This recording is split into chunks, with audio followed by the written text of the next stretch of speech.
Bueno, buenas tardes. Hoy estamos aquí haciendo el video para circuitos del grupo 30107. Mi nombre es Fabián Alexis Franco González y hoy vamos a estar hablando sobre los condensadores, bobinas, diodos y transistores. Entonces, vamos a comenzar con lo que es el condensador. El condensador es un componente eléctrico que almacena carga eléctrica en forma de potencial, en forma de diferencia de potencial, eh, para liberarlo posteriormente. Y también se le llama como capacitor eléctrico. Dice que el funcionamiento de un condensador es: para almacenar carga eléctrica utiliza dos placas o superficies conductoras en forma de láminas separadas por un material dieléctrico o aislante. Estas placas son las que se cargarán eléctricamente cuando lo conectemos a una batería o a una fuente de tensión. Las placas se cargarán con la misma cantidad de carga, pero con distintos signos, una positiva y la otra negativa. Una vez cargado, ya tenemos entre las dos placas una DDP o tensión y estará preparado para soltar esa carga cuando lo conectemos a un receptor de salida.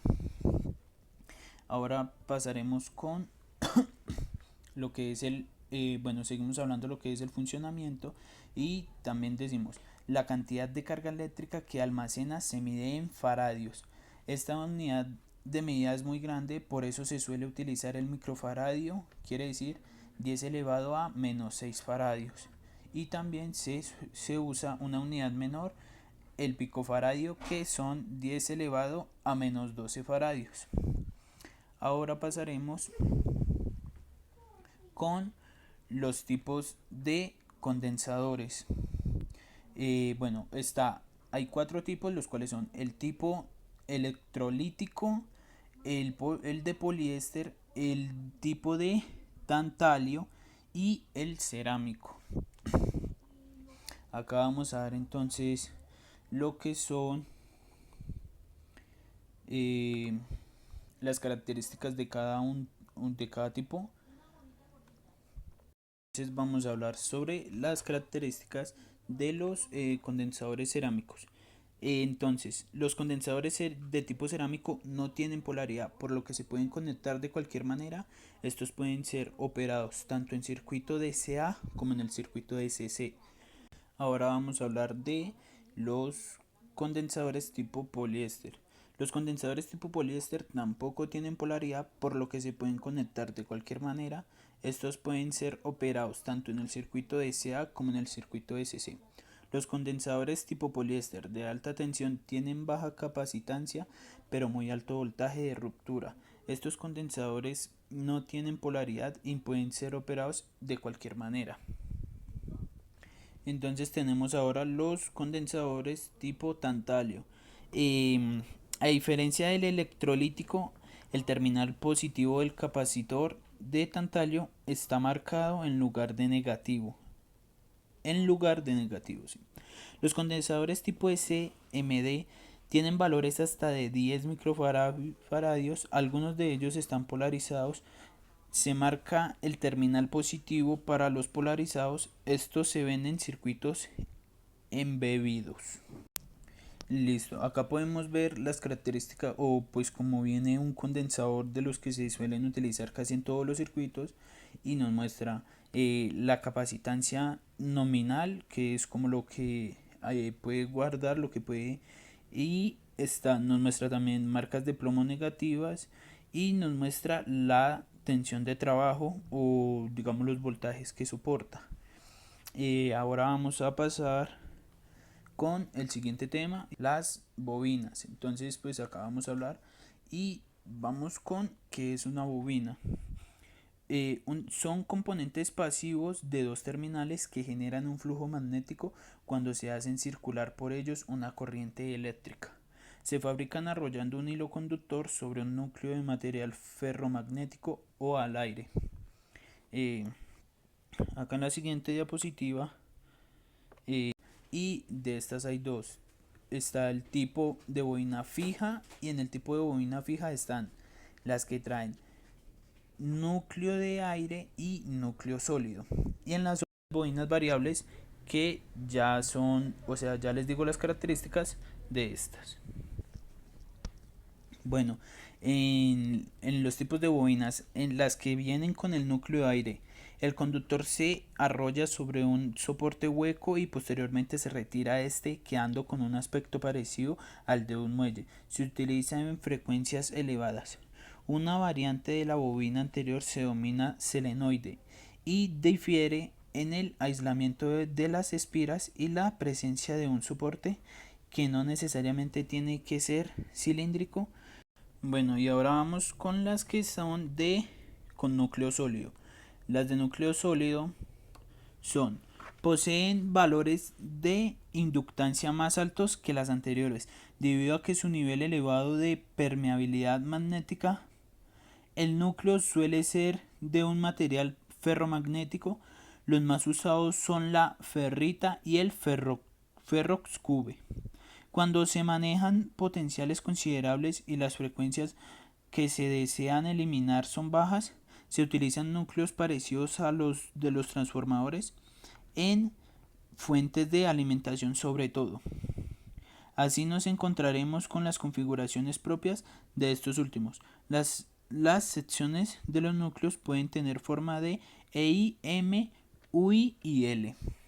Bueno, y acá está la otra característica de las bobinas que dice permeabilidad magnética. Es una característica que tiene gran influencia sobre el núcleo de las bobinas respecto del valor de la inductancia de las mismas.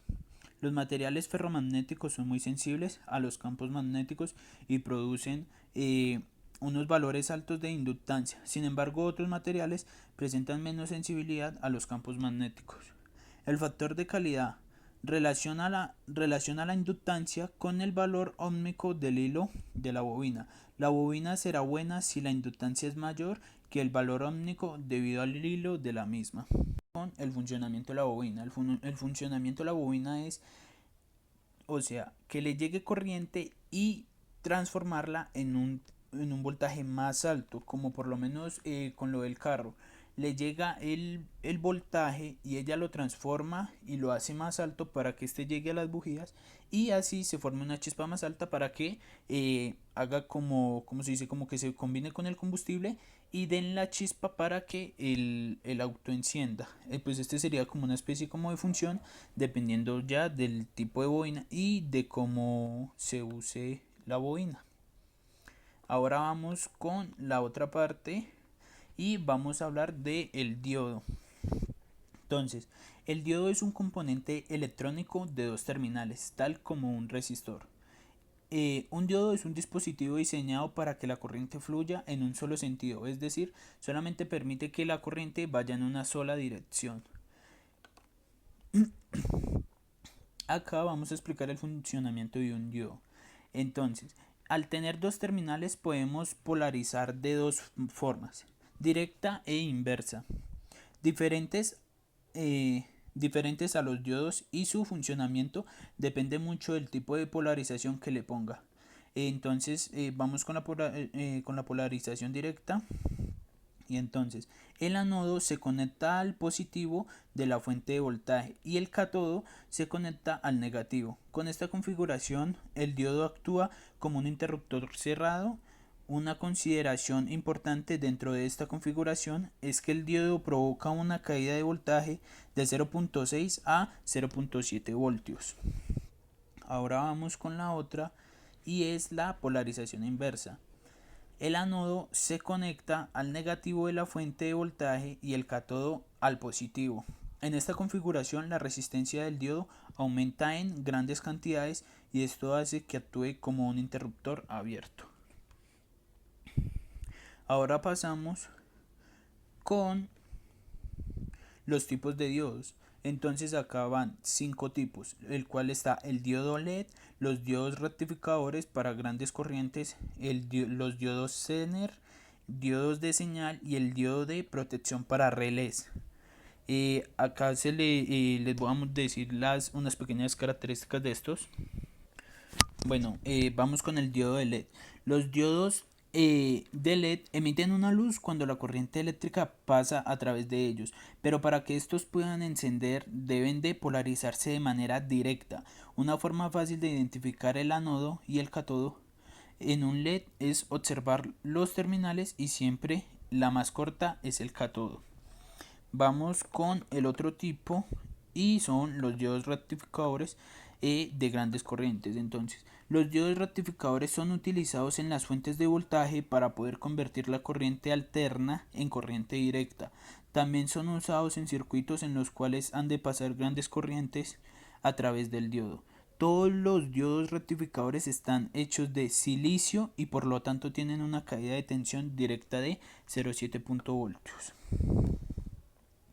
Ahora vamos con el otro tipo que son los diodos Zener. Los diodos Zener se usan para mantener un voltaje fijo. Están diseñados para trabajar de una forma confiable, de manera que pueden ser utilizados en polarización inversa para mantener fijo el voltaje entre sus terminales. Se les puede distinguir de los diodos comunes por su símbolo y su código, ya que suelen ser BZX o BZY.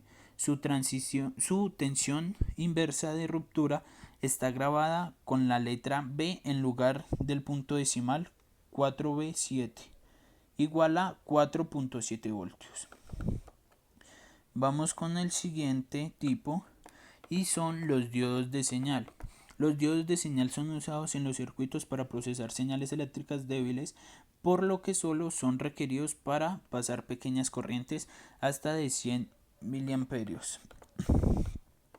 Y por último, el diodo de protección para relés. Esta aplicación se basa en la protección de transistores y circuitos integrados. La bobina del relevador genera un campo magnético constante cuando está energizada. Cuando deja de circular corriente, el campo cae y se genera un breve pero alto voltaje, el cual es muy probable que dañe los transistores y circuitos integrados.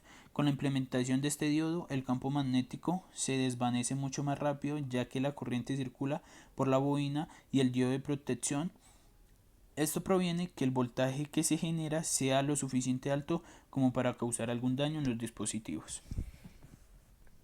Bueno, y ahora pasamos con lo último, que es los transistores. Entonces vamos con ¿qué es un transistor? Un transistor es un dispositivo que regula el flujo de corriente o de tensión sobre un circuito, actuando como un interruptor y o amplificador para señales eléctricas o electrónicas, tensiones y corrientes. En la otra diapositiva podemos ver el funcionamiento de este. Los transistores operan como peajes o alcabalas en el flujo eléctrico, permitiendo aumentar, disminuir o modular su intensidad conforme a tres posiciones posibles dentro de un circuito. Estas posiciones son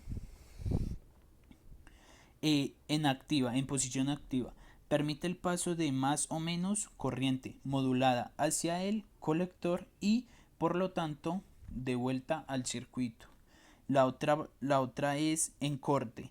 Impide el paso de toda la corriente. Y la última, en saturación. Permite el paso íntegro de la corriente.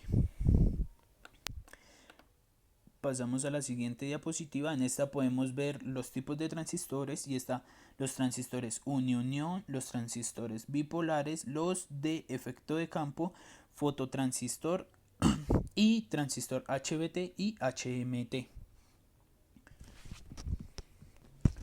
Bueno, los transistores tipo unión, tipo uni-unión o UJT. Este tipo también se le conoce como unijuntura o UJT por las siglas en inglés Unijunction Transistor. En cuanto a su construcción, es totalmente diferente a los más conocidos, ya que su estructura interna está compuesta solo por dos materiales semiconductores, una barra de tipo N en donde se encuentran dos bases y un material incrustado tipo P, que actúa como el emisor. El funcionamiento de este transistor se basa en tres regiones llamadas de corte, de saturación y de resistencia negativa. Acá están los transistores tipo bipolares. Esto se debe a que el proceso de funcionamiento participan los huecos, que son cargas positivas, y los electrones como cargas negativas. Dentro de este tipo podemos encontrar los transistores PNP y NPN. A pesar de tener dos tipos diferentes, su funcionamiento es el mismo, solo tienen una pequeña diferencia, y es que en los primeros se utilizan para voltajes positivos y los segundos para negativos. Eh, Se controlan a través de la corriente y son los más comunes, debido a que se utilizan en la electrónica analógica como amplificadores y en la digital como interruptores. Y vamos con los transistores de efecto de campo. A este tipo de transistores se les conoce como Field Effect Transistor, porque generan un campo eléctrico que es el que controla el funcionamiento del dispositivo. Se consideran como transistores unipolares, ya que dependiendo del tipo de conducción que se logra, si son de canal N conduce electrones, y si son de canal P, conducen los huecos. Una de sus características principales es que estos componentes se pueden comportar como si fueran resistencias y capacitores, dando la posibilidad de hacer circuitos utilizando puros transistores de este tipo.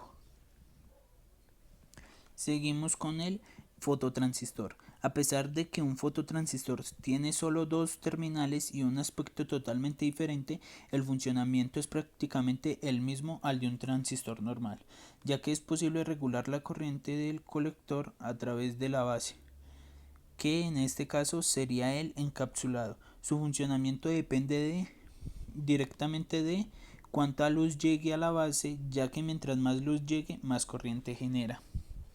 Seguimos con el último tipo, que son transistor HBT y HEME.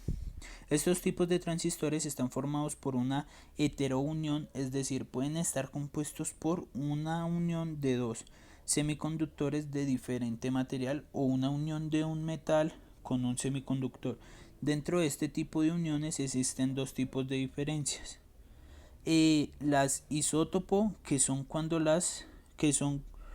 la conductividad de los materiales es la misma, y la anisotipo, que es el caso contrario, cuando la conductividad es diferente en cada material.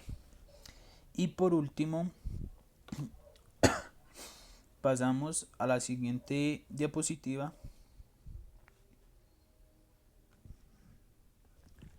En esta última podemos ver las características de un transistor, y son el emisor, desde donde entra el flujo eléctrico al interior encapsulado del transistor. La segunda es la base, la que modula el flujo entre emisor y colector. Y terceras es el colector, hacia donde fluye la corriente una vez que ha sido modulada por la base. Bueno, esto sería todo por el día de hoy. Espero que les haya gustado. Muchas gracias por su atención. Y pues